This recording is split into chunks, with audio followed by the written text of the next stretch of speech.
So the next question is, in an in vitro experiment using radio-labeled nucleotides, a researcher is trying to analyze a possible product or DNA replication by resolving the products using urea polyacrylamide gel electrophoresis.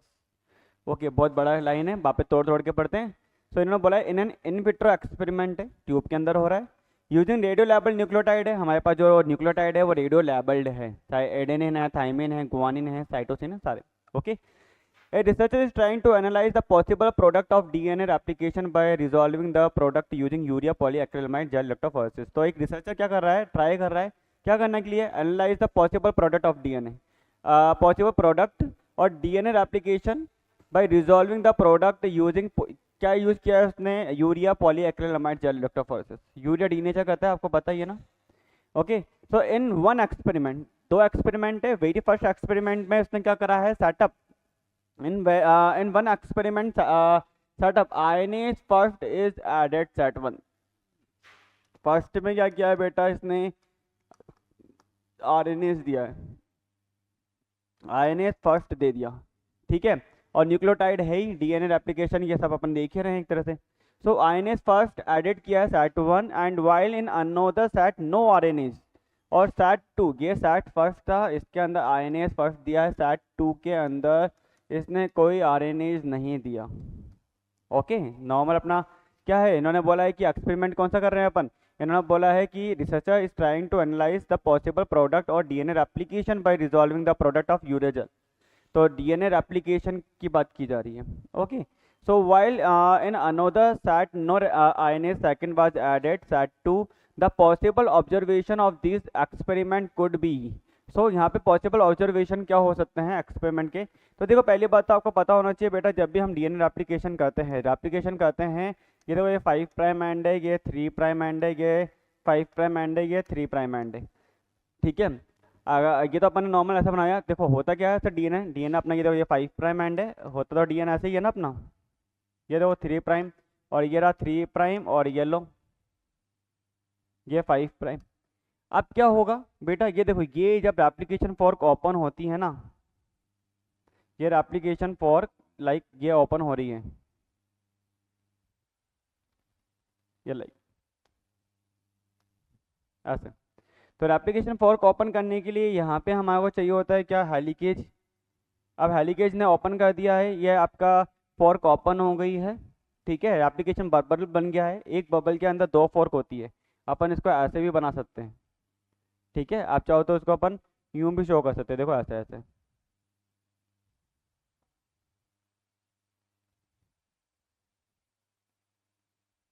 ये देखो,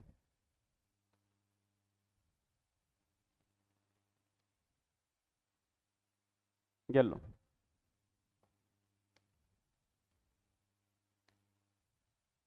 ऐसे.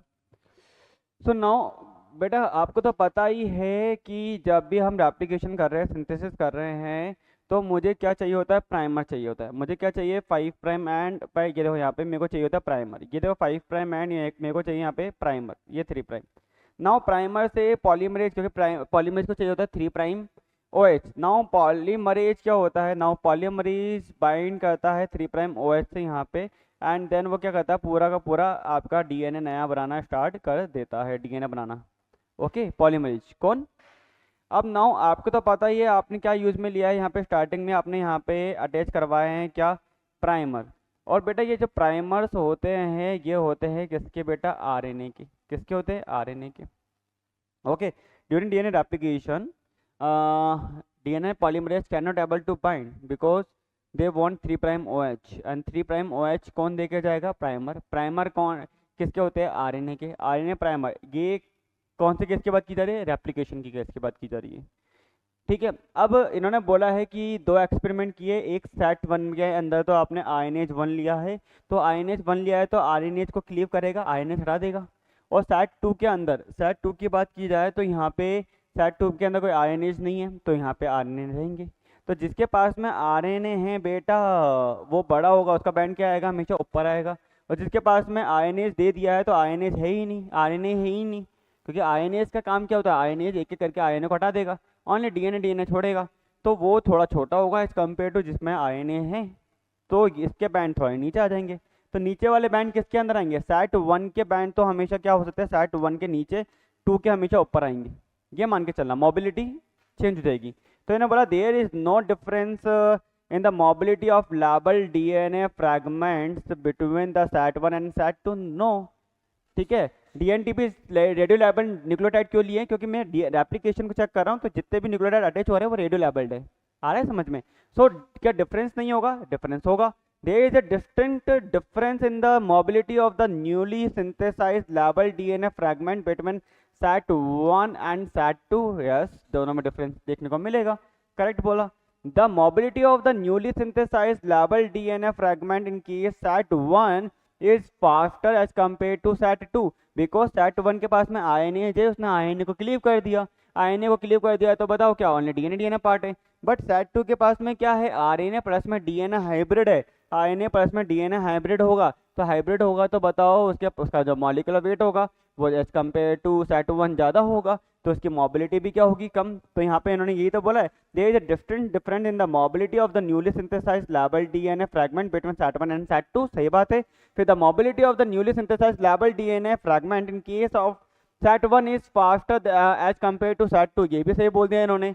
And fourth बोला the mobility of the newly synthesised labelled DNA fragment in case of SAT1 is slower, SAT1 is slower as compare to SAT2, तो ऐसा तो ही नहीं है, हो ही नहीं सकता, क्योंकि SAT1 के पास में RNA है, तो RNA क्लीव हुआ है, RNA क्लीव हुआ है, तो आपके क्या है RNA। अब आपने अगर प्राइमर अटैच करा है तो प्राइमर की लेंथ तो आपको पता ही है, तो कुछ ना कुछ तो न्यूक्लियोटाइड जो मॉलिक्यूलर वेट है वो तो कम हुआ होगा ना।